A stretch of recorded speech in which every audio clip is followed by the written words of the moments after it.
Welcome to Solvetic, your channel to always learn technology easily. Below in the description, you will find useful links we used in this video.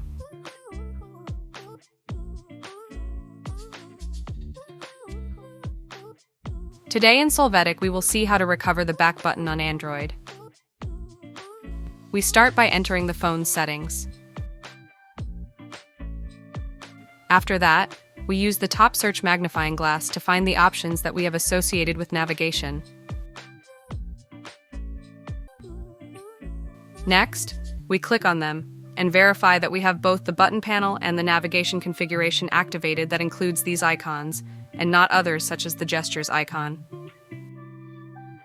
Hey, remember to subscribe Solvetic channel.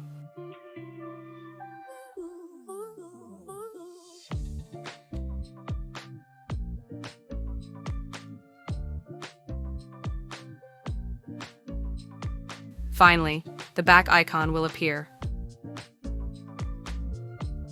We hope it has been helpful for you. Here are links to watch more videos of your interest and subscribe to the Solvetic channel. Thank you.